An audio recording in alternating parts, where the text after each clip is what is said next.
ಹರಿ ಓಂ ಗುರುಭ್ಯೋ ನಮಃ. ಆತ್ಮೀಯರೆಲ್ಲರಿಗೂ ನಮಸ್ಕಾರ.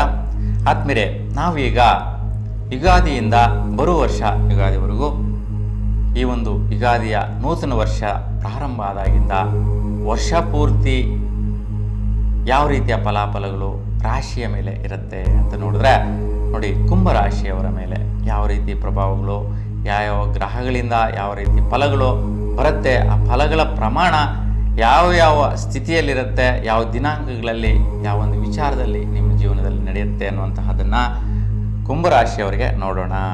ನೋಡಿ, ಕುಂಭರಾಶಿಯವರಿಗೆ 2025 ಯುಗಾದಿ ಮಾರ್ಚ್ 30ಗೆ ಯುಗಾದಿ ಪ್ರಾರಂಭ.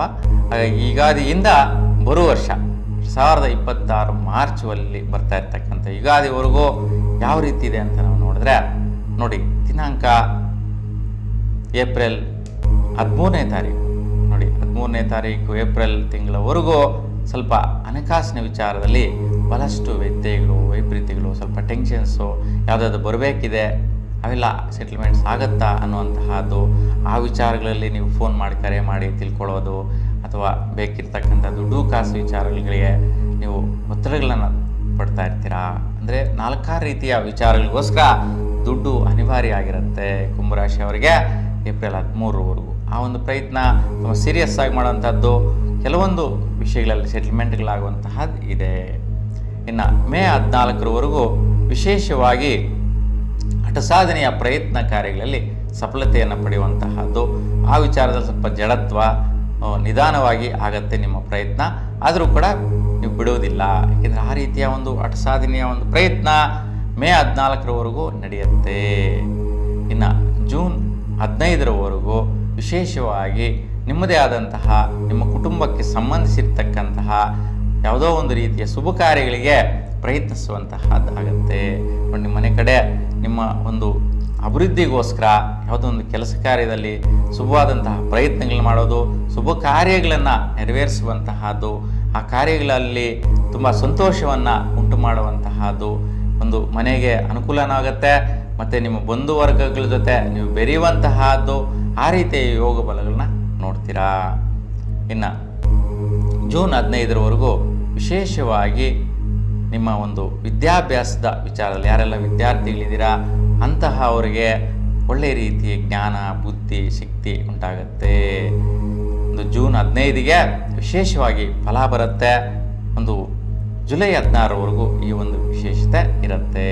ಹಾಗಾಗಿ ಯಾರೆಲ್ಲ ವಿದ್ಯಾಭ್ಯಾಸ ಮಾಡ್ತಾ ಇದ್ದೀರಾ ಅಂತಹ ಅವರಿಗೆ ಶ್ರೇಷ್ಠವಾದಂತಹ ಕಾಲಮಾನ ಈ ಒಂದು ಸಮಯ ಅಂತೇಳಿ ಹೇಳ್ಬೋದು. ಯಾಕೆಂದರೆ ನೂತನವಾಗಿ ಅಡ್ಮಿಷನ್ಸ್ ಆಗಿರ್ತೀರಾ, ಒಂದು ಹೊಸ ವಿದ್ಯಾಭ್ಯಾಸನ ಪ್ರಾರಂಭಿಸಿರ್ತೀರಾ, ಕೋರ್ಸ್ಗಳಿಗೆ ಜಾಯ್ನ್ ಆಗಿರ್ತೀರಾ, ಅಂತಹ ಅವರು ಎಲ್ರಿಗೂ ಕೂಡ ಶುಭವಾದ ಫಲ ಪಡೆಯುವಂತಹದ್ದಿರುತ್ತೆ. ಇನ್ನು ಜುಲೈ 16ರ ನಂತರ 1 ತಿಂಗಳ ಕಾಲ ನಿಮ್ಮ ಸ್ನೇಹಿತರ ಮಧ್ಯೆ ಸ್ವಲ್ಪ ಜಟಾಪಟಿ ಆಗುವಂತಹದ್ದು, ಮಾನಸಿಕವಾಗಿ ಕುಬ್ಜರ ಆಗುವಂತಹದ್ದು, ಅವ್ರಿಗೂ ನಿಮಗೂ ಸ್ವಲ್ಪ ವೈರಾಗ್ಯ, ವೈಷಮ್ಯ, ವೈಫಲ್ಯಗಳುಂಟಾಗುವಂತಹದ್ದಿರುತ್ತೆ. ಯಾವುದೇ ಒಂದು ಕೆಲಸ ಕಾರ್ಯ ಅವ್ರ ಜೊತೆ ಮಾಡ್ತೀರಾ, ಅವರಿಂದ ನಿಮಗೆ ಮಾನಸಿಕವಾಗಿ ಒತ್ತಡ ಆಗುವಂತಹದ್ದಿರುತ್ತೆ. ಯಾವುದೋ ಒಂದು ಕೆಲಸದಲ್ಲಿ ಅಪಜಯ ಆಗುವಂಥದ್ದು, ಅವ್ರಿಗೂ ನಿಮಗೂ ನಿಷ್ಠೂರ ಬರುವಂತಹ ಸಾಧ್ಯತೆ ಇರುತ್ತೆ. ಈ ಒಂದು ಜುಲೈ 16ರ ನಂತರ ಬರುವಂತಹ 1 ತಿಂಗಳ ಕಾಲ ಈ ಒಂದು ವ್ಯತ್ಯಯ ಇರುತ್ತೆ. ಈ ಒಂದು ಸಮಯವನ್ನು ಗಮನಿಸಿ ನಿಮ್ಮ ಸ್ನೇಹಿತರ ಜೊತೆ ಯಾವುದೇ ರೀತಿಯ ಒಂದು ವ್ಯಾಪಾರ ವ್ಯವಹಾರ ವಹಿವಾಟುಗಳನ್ನು ನಡೆಸದಿರ ಇರತಕ್ಕಂಥದ್ದು ಉತ್ತಮ.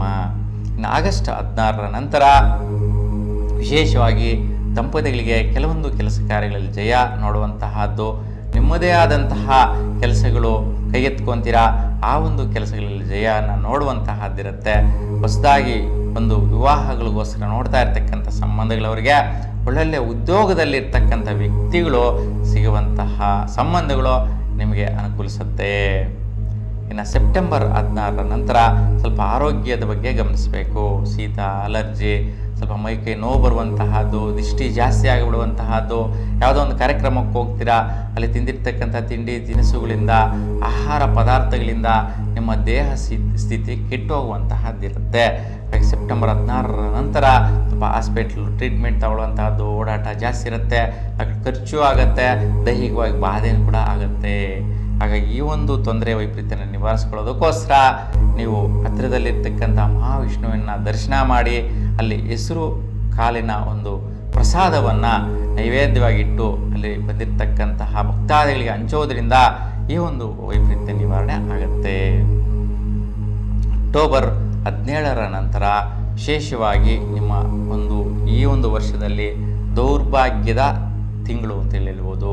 ಅಕ್ಟೋಬರ್ 17ರ ನಂತರ ಅಂದರೆ ಸ್ವಲ್ಪ ದುಡ್ಡು ಕಾಸು ವಿಚಾರದಲ್ಲಿ ನೀವು ಕಳ್ಕೊಳ್ಳುವಂತಹದ್ದು, ಮತ್ತು ಯಾರದೋ ಕಷ್ಟಕ್ಕೆ ಮುಂದಕ್ಕೆ ಹೋಗಿ ವಿಟ್ನೆಸ್ ಆಗಿ ನೀವು ಬಲಿಯಾಗುವಂತಹದ್ದು, ಅಂದರೆ ಅವ್ರು ಕಟ್ಟಲ್ಲ, ಅವ್ರು ಕಟ್ಟದಿರ ಇರ್ತಕ್ಕಂಥ ದುಡ್ಡಿಗೆ ನೀವು ಜಾಮೀನು ಹಾಕುವಂತಹದ್ದು, ವಿಟ್ನೆಸ್ ಹಾಕಿ ಸೈನ್ ಮಾಡುವಂತಹದ್ದು, ನಿಮ್ಮ ದಾಖಲೆ ಆಧಾರಗಳನ್ನು ಕೊಡುವಂತಹದ್ದು, ಈ ರೀತಿಯಾಗಿ ನಿಮ್ಮ ಮನೆಯಲ್ಲಿ ಹೆಂಡತಿ ಮಕ್ಕಳ ಹತ್ರ ನಿಮ್ಮ ಕುಟುಂಬದಲ್ಲಿ ತುಂಬಾ ಕುಬ್ಜರ ಆಗುವಂತಹ ಸ್ಥಿತಿ ಹೊರಟೋಗ್ತೀರಾ. ಯಾಕೆಂತಂದರೆ ಈ ಒಂದು ಸಮಯದಲ್ಲಿ ನಿಮ್ಮ ಮನಸ್ಸಿಗೆ ಬಾರದಂತೆ ಯಾವುದೋ ಒಂದು ಹಣಕಾಸಿನ ವ್ಯವಹಾರಕ್ಕೋಸ್ಕರ, ಸ್ನೇಹಿತರಿಗೋಸ್ಕರ, ಸಹಚರರಿಗೋಸ್ಕರ, ಮಿತ್ರರಿಗೋಸ್ಕರ ಈ ಒಂದು ವ್ಯವಹಾರಗಳಲ್ಲಿ ಇಕ್ಕಟ್ಟಿಗೆ ಸಿಕ್ಕಾಕೊಳ್ಳುವಂತಹದ್ದಿರುತ್ತೆ. ಹಾಗೆ ಅನಾವಶ್ಯಕವಾದಂಥ ಪರಾಕ್ರಮಗಳು, ಪ್ರಯತ್ನಗಳು ಮಾಡಬೇಡಿ. ಈ ಟೈಮಲ್ಲಿ ದುಡ್ಡು ಕಾಸು ವಹಿವಾಟುಗಳನ್ನು ಮಾಡದಿರ ಇರೋದು ಶುಭಪ್ರದ ಆಗಿರುತ್ತೆ. ಈ ಒಂದು ವೈಪರೀತ್ಯ ನಿವಾರಣೆಗೋಸ್ಕರ ನಿಮ್ಮ ಮನೆಯಲ್ಲಿ 6 ದಿನಗಳ ಕಾಲ ಅರ್ಶಿನ ಗೌರಿಯನ್ನು ಮಾಡಿ, ಒಂದು 6 ದಿನ ಕೂಡ ಒಂದು ಗೌರಿ ದೇವಿಯ ಒಂದು ಪೂಜೆ ಮಾಡೋದ್ರಿಂದ ಈ ಒಂದು ವೈಪರೀತ್ಯ ನಿವಾರಣೆ ಮಾಡ್ಕೋಬೋದಾಗಿರುತ್ತೆ. ಇನ್ನು ನವೆಂಬರ್ 16ರ ನಂತರ ಸ್ವಲ್ಪ ಕೆಲಸ ಕಾರ್ಯದಲ್ಲಿ ಇಂಪ್ರೂವ್ಮೆಂಟ್ಸ್ ಕಾಣಿಸುತ್ತೆ. ನಿಮ್ಮದೇ ಆದಂತಹ ಹಠ ಸಾಧನೆಯ ಪ್ರಯತ್ನದಿಂದ ಕೆಲಸಗಳನ್ನು ನಿರ್ವಹಿಸುವಂತಹದ್ದು, ಆ ಒಂದು ವಿಷಯದಲ್ಲಿ ಜಯವನ್ನು ನೋಡುವಂತಹದ್ದು ಕೂಡ ಇರುತ್ತೆ. ಹೆಚ್ಚಿನ ತೊಂದರೆ ಮತ್ತು ವೈಪರೀತ್ಯಗಳು ಇರುವುದಿಲ್ಲ. ಡಿಸೆಂಬರ್ 15ರ ನಂತರ ಕೆಲವೊಂದು ಅಗೋಚರವಾಗಿ ಬರುವಂತಹ ಆದಾಯಗಳಿರುತ್ತೆ. ನೋಡಿ, ನೀವು ಊಹೆನೇ ಮಾಡಿರಲ್ಲ, ಎಕ್ಸ್ಪೆಕ್ಟ್ ಮಾಡಿರಲ್ಲ, ಆ ರೀತಿಯ ಒಂದು ಆದಾಯಗಳು ನಿಮ್ಮ ಮುಂದೆ ಬಂದು ಸೇರುತ್ತೆ.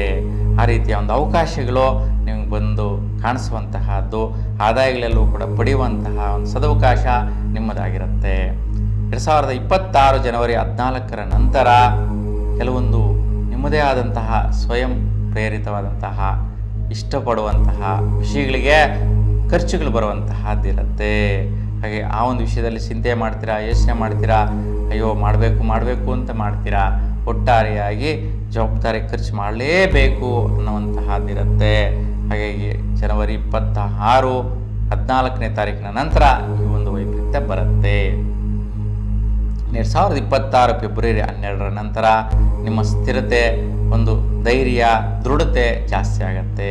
ಕೆಲವೊಂದು ವ್ಯವಹಾರ ವಿಚಾರಗಳಲ್ಲಿ ನಿಮ್ಮದೇ ಆದಂತಹ ದೃಢತೆ ಉಂಟಾಗತ್ತೆ, ನಿಮ್ಮದೇ ಆದಂತಹ ಸ್ಥಿರತ್ವ ಬರುತ್ತೆ, ನಿಮ್ಮದೇ ಆದಂತಹ ಒಂದು ವೈಯಕ್ತಿಕವಾದಂತಹ ಕೆಲಸಗಳಲ್ಲಿ ಮಗ್ನರಾಗಿ ಕ್ರಿಯಾಶೀಲರಾಗುವಂತಹದ್ದು ಬರುತ್ತೆ. 2026 ಮಾರ್ಚ್ 14ರ ನಂತರ ಕೆಲವೊಂದು ವ್ಯವಹಾರಗಳಲ್ಲಿ ದುಡ್ಡು ನೀವು ತೊಡಗಿಸುವಂತಹದ್ದು, ಆ ದುಡ್ಡಿನಿಂದ ಮತ್ತಷ್ಟು ದುಡ್ಡನ್ನು ನೋಡುವಂತಹದ್ದು. ಯಾಕೆಂದರೆ ಕೆಲವೊಂದು ವಿಷಯಗಳಲ್ಲಿ ಇನ್ವೆಸ್ಟ್ಮೆಂಟ್ ಮಾಡಿದ್ರೆ ಅದು ರಿಟರ್ನ್ ಆಗಿ ರೆಂಟಲ್ ಆಗಿ ಆದರೂ ಬರುತ್ತೆ, ಅಥವಾ ಬಡ್ಡಿಯಿಂದ ಬರ್ಬೋದು, ಇಲ್ಲ ಅದಕ್ಕೋಸ್ಕರ ಏನೋ ಒಂದು ಪ್ರತಿಫಲದಿಂದ ಹೆಚ್ಚಿನ ಒಂದು ಮೊತ್ತದ ಹಣಕಾಸನ್ನು ಗಳಿಸುವಂತಹ ಯೋಗ ಪ್ರಾಪ್ತಿ ಮುಂದಿನ ವರ್ಷದಲ್ಲಿ 2026 ಮಾರ್ಚ್ ನಂತರ ಬರುವಂತಹದ್ದಿದೆ. ಒಟ್ಟಾರೆಯಾಗಿ 4 ತಿಂಗಳುಗಳಲ್ಲಿ ವೈಪರೀತ್ಯ ಬಿಟ್ಟರೆ ಬಹಳಷ್ಟು ಒಂದು 6-7 ತಿಂಗಳ ಕಾಲ ಉತ್ತಮವಾದಂಥ ಫಲಗಳಿದೆ. ನಿಮ್ಮೆಲ್ಲರಿಗೂ ಕೂಡ ನಿಮ್ಮ ಇಷ್ಟದೇವರ ಅನುಗ್ರಹ ಸದಾಕಾಲ ನಿಮ್ಮ ಮೇಲೆ ಇರಲಿ ಅಂತ ಭಗವಂತನಲ್ಲಿ ಪ್ರಾರ್ಥಿಸ್ತಾ ಎಲ್ರಿಗೂ ಕೂಡ ಶುಭವಾಗಲಿ. ನಮಸ್ಕಾರ.